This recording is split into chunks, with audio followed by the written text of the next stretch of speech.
lè ṣàlàyé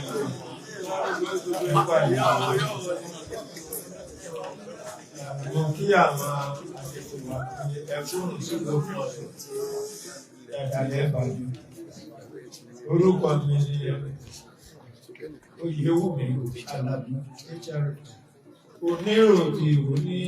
ìjọba ìbílẹ̀ Ògo-Olúwa ní ilẹ̀ Ògbómọ̀ṣọ́. Nínú àwọn ìbéèrè tí mo ní bàbá wa ti béèrè ọ̀kan nígbà tí ẹ bá sọ fún àwọn ọkọ pé kí ni ilẹ̀ tí èkejì tí mo tún fẹ́ béèrè oníyá mi ti sọ ìwé òfin yíyẹn kò láti lè ríra ọ̀ságbẹ̀mọ́ lógún àlòkù náà ti darí wálé. Ẹ jọ̀ọ́ bàbá ẹ gbà mí bẹ́ẹ̀ tí gbà mí kò pé tó bà ìlú mi jẹ́ kò pé tó jẹ́rù ń bà ìlú mi jẹ́ ní ọjọ́ kẹjọ oṣù kẹfà 2005 ló mú èdè àìyedè wá láàrin bàbá wa sọmọ tí wọn wá tó nìkan wá tí wọn wá kì í dáàbò ìyẹrù àbùkù tó bí àbíkẹ evidence wà local government gbòòrò pẹ̀lú wọn ṣe wọn tí wọn lè ṣe fún un. Ṣùgbọ́n àwọn ọmọ rẹ̀ tí wọ́n jẹ́ máa rògbò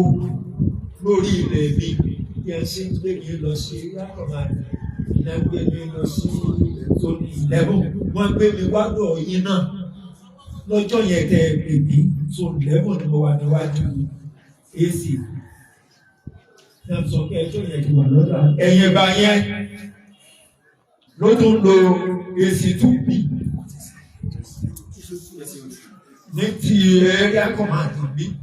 wọ́n ní mo wá ju ìgbà yẹn ní ìgbàdùn ní bàbá sọ́jọ́ yẹn pé ebi ẹni tó ń wá